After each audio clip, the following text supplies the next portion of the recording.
Pour choisir la ruche, nous on utilise ici les ruches kenyanes. En fait, c'est des ruches, une forme trapèze que nous on utilise.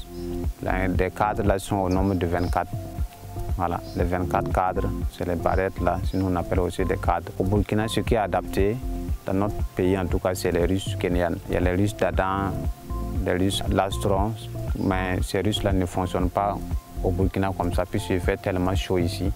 Et puis, ils ne sont pas tellement adaptés avec notre environnement. La caractéristique d'une bonne ruche, il faut d'abord que la ruche soit quand même étanche pour que l'eau ne rentre pas, pour qu'il n'y aura pas de déjection après votre installation. Donc, il faut que ça soit bien fermé, avec des bois quand même solides, avec des supports. Ça veut dire les fers, là, vous pouvez fixer, comme vous pouvez déposer librement. Le couvercle comme ça c'est pour protéger les abeilles contre les intempéries, que ce soit la pluie ou bien le vent. Dedans, on a un contreplaqué qu'on a mis. Ça, c'est pour amortir la chaleur.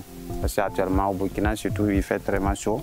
Donc, il faut changer à mettre ce genre de toit-là pour les permettre d'être à l'aise. Pour récolter, on enlève ces barrettes-là. On fait comme ça, avec des couteaux. On fait comme ça pour enlever. Voilà. Donc, c'est ici que se trouve le miel. Par contre, d'autres pensent que c'est à l'intérieur de la ruche que le miel se trouve. Non.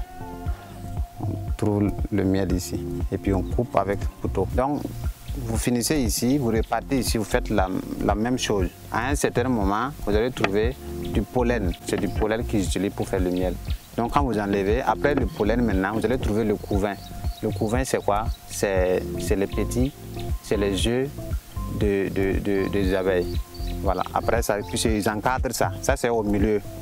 Donc quand vous récoltez les extrémités, vous récoltez ici. Une fois que vous remarquez que non, il y a du pollen, vous arrêtez la récolte. Puisque le pollen est mélangé avec du miel. Ça permet aux abeilles quand même de vivre à un certain moment pour pouvoir récolter encore du pollen pour pouvoir faire le miel. Donc si vous récoltez complètement, il y aura désertion. Ils n'auront plus à manger.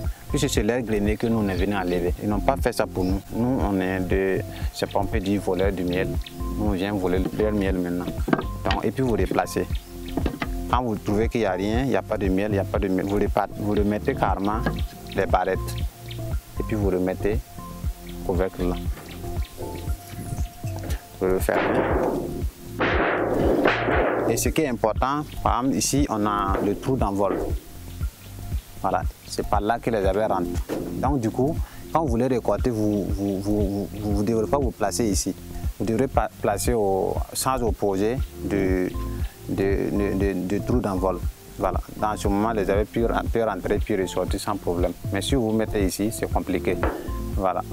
C'est un peu le fonctionnement de la ruche kenyane comme ça. Ce que je pouvais ajouter au niveau des ruches, là, les suivis internes, là, c'est pour voir s'il n'y a pas une maladie. Parce qu'il y a une maladie que nous on appelle la fausse taille.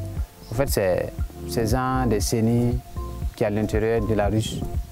Leur nourriture, c'est la scie. Donc c'est ça notre principale maladie au Burkina ici qui dérange. Même si vous récoltez le miel, vous partez à la maison.